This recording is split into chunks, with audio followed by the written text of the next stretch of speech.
Today we are making my sourdough mini Christmas tree cakes. They're inspired by Little Debbie. It's not affiliated in any way. I just really love making these at home. They're more wholesome, they're simple, there's none of those garbagey ingredients, but you still get that amazing taste. Let's go make them.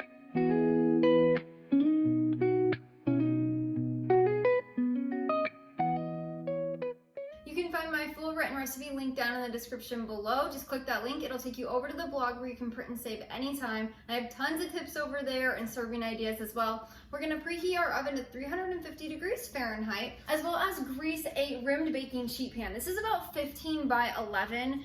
It's just like a jelly roll pan that's rimmed. I've buttered it and then floured it, put it upside down, gave it a little pat to get all the excess flour off. Now we're gonna set this aside.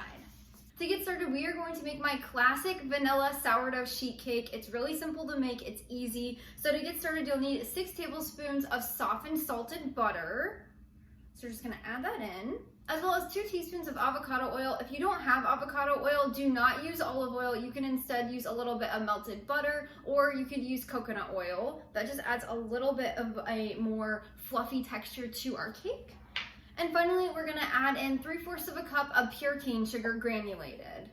You could also use regular sugar if you wanted, but the cane sugar just makes it a little bit more wholesome. Then we're gonna grab our beater. You can use a standing mixer or you can grab a hand mixer like I have, and then you're gonna use beater attachments on there. We're gonna mix this on low to medium speed for about 2 minutes until it's creamy. Once you have that cream together for 2 minutes, it should be a pale color and a little bit fluffy. That's gonna make our cake really nice and moist and fluffy. Now we're going to grab 2 eggs. I always like to crack them in a separate container and then add them in, just in case one's gone bad or there's something weird or you get a shell. It's not all in your batter. So we're gonna crack both eggs into here. And then I'm gonna go wash my hands quick and I'll meet you right back here. Now we're gonna put our mixer on a medium-low speed again, and then we're gonna add in 1 egg at a time until it's completely combined. So we'll add 1 in and then begin mixing.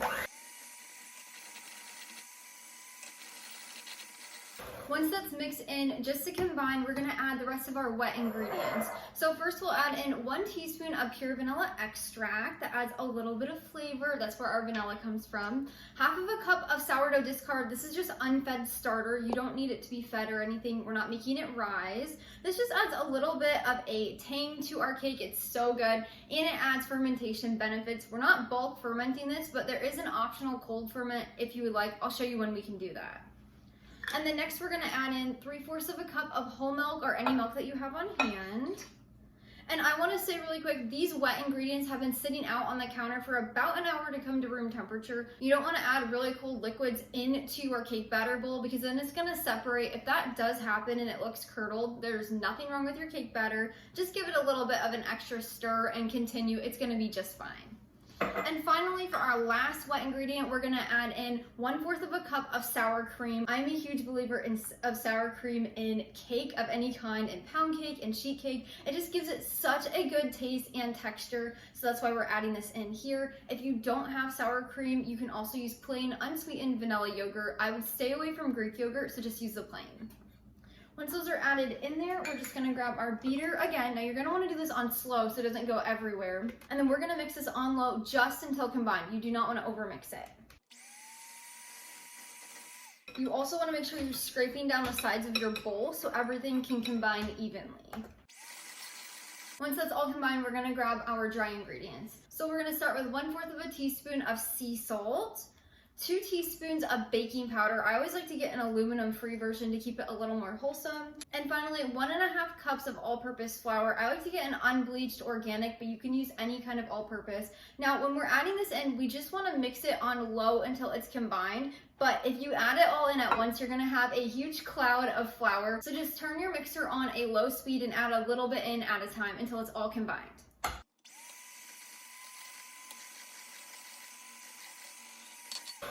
Again, make sure you're scraping down the sides of the bowl as well. Once that's just combined, we're gonna take our beaters out. Again, you do not wanna overmix this or you're gonna have a dense cake. I grabbed a spatula and we're going to grab our sheet pan that we've already prepared. And then we're going to pour our batter out onto the sheet pan. So if you do not want to make your If you don't want to make your cake right away, or you want to add more fermentation benefits into it, you can just put a lid on your bowl and stick it in the fridge up to 24 hours and then bake it. If you do that, I do recommend waiting to add in your baking powder just because you want it to be fresh and ready to rise everything. So if you do that, again, make sure you add your baking powder in right before you put it on your sheet pan. But that is a totally optional step. I'm gonna just continue and make my quick cake, and then we can keep going. Once your batter is on your sheet pan, you're gonna use your spatula to spread it out. You wanna make sure it's an even layer because we're gonna use this to cut out our cakes. We don't want one that's giant and one that's tiny, so make sure it's completely evened out. And it should fill your entire sheet pan. This is my husband and I's favorite sheet cake recipe. We're not huge cake people, but when you add sourdough and you make it with wholesome ingredients, with not a ton of sugar, it's just so good and we love that. We are not huge sweet people, but we do love a good treat every now and then. And that's why with my recipes, I always use less sugar than a lot of people because we are not a huge sweet tooth person. We're not huge sweet tooth people. So that's why you'll find less sugar in our recipes. When our batter is completely spread out, we're gonna pop it in our 350-degree preheated oven and bake it for 20 to 24 minutes. We'll know it's done when a toothpick comes out in the center clean. So you're just gonna insert a toothpick. When it comes out clean without any batter on it, that's when you'll take it out of the oven. While our cake is baking, I'm gonna clean up quick and then I'll show you how to make the coating and the center filling. Now that our workspace is cleaned up and our cake is still baking, we got about 10 minutes left on it. We're going to make our whipped cream cheese center filling. So in those iconic Christmas tree cakes, the center is a yummy whipped cream taste. I've made my own version of that with more wholesome ingredients. So we're first gonna start with 1 cup of heavy whipping cream. Now I always like to get organic simply because they don't add all of those gums into it like they would a regular. It's a little bit more expensive, but you have the comfort of knowing there's not a ton of additives in there. So we're gonna add that into a mixing bowl. And then we're gonna add in 1/2 teaspoon of pure vanilla extract to give it some flavor. 1/3 cup of powdered sugar. Now this is something I don't normally use, but I do use a more wholesome version. So this is powdered cane sugar. I like to get it from the Florida Crystals brand. I don't know if this is outside of the South, if it's in Walmart, but that's where I found this, was in Walmart. But I always like to use a powdered cane sugar for a more wholesome option. We're gonna add in 1/3 cup. And finally, 2 ounces of cream cheese. So I've softened this, I've let it sit out at room temperature for about an hour, and we're just gonna add that in as well. Now we're gonna grab our electric mixer. Now, you normally would want to use a whisk attachment. Mine just recently broke. This is my grandma's. I've had it for a long time, so I'm not surprised that it broke. But for now, I'm going to use my beater attachments. That works just fine. If you don't have a hand mixer or stand mixer with any attachments, you can also just use a regular whisk. I've done this many times. You just gotta put a little bit of arm power in it. So now we're going to mix this on a medium speed. I start off at low and then I go to a medium, and we're gonna whisk this and mix it until peaks form. So I'll show you what that means here in a second. And I forgot to mention, you want to kind of crush up that cream cheese when it's in here before you get mixing, or else it's gonna splatter everywhere. So our whipped cream mixture is done when it stays on our beaters. So it's gonna look just like that. That's what a peak is. It's just gonna kind of sit here on our beater and not fall off. What we just made is a version of a stabilized whipped cream. So our cream cheese helps stabilize the whipped cream so it won't kind of melt into our cake. So now we're gonna pop this in the fridge while we make our chocolate topping and wait for our cake to cool. When our cake comes out of the oven, it will look like this. It should have golden brown edges. Then you're gonna take a toothpick or a cake tester and pop it in the center. If it comes out clean like this, it's done baking and ready to cool. Once our cake is baked, we're gonna place it on a cooling rack for 30 minutes to cool before we do anything else. So what we have here, we filled a pot about 1/3 of the way full. We're going to put this on high heat and bring it to a simmer. And then once it's simmering, we'll turn the heat down low and I'll show you what to do next. Our water comes to a simmer. We're gonna turn it down to a low medium. Then we're gonna place a heat safe bowl over the top. So I like to use glass. You can use stainless steel or metal. Just make sure the bottom of the bowl does not touch the water. This is our double broiler. Now we're gonna add our chocolate chips.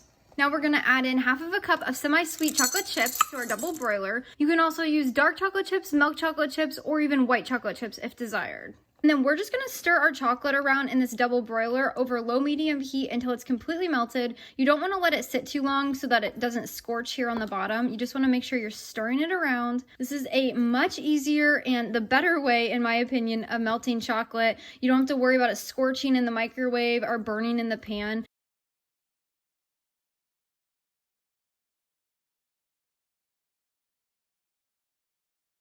Now that our cake has fully cooled for about 30 minutes, it's ready to be turned out. So you're going to want to grab a spatula and we're going to run that along the sides carefully to loosen our cake.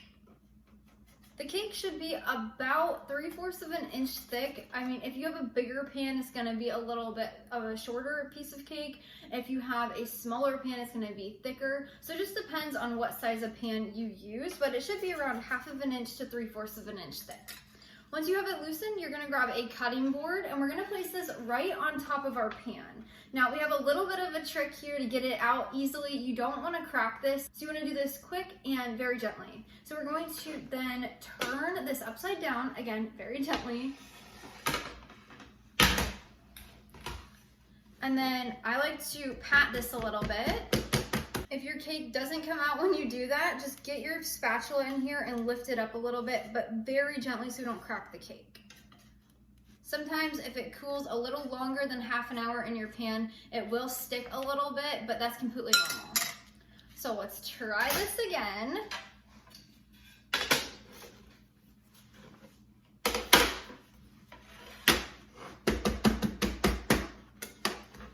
And just like that, our cake is out onto our cutting board. Now that our cake is out on our cutting board, you'll need a few supplies. So we're gonna grab our whipped cream center filling here and place it to the side, as well as our melted chocolate topping.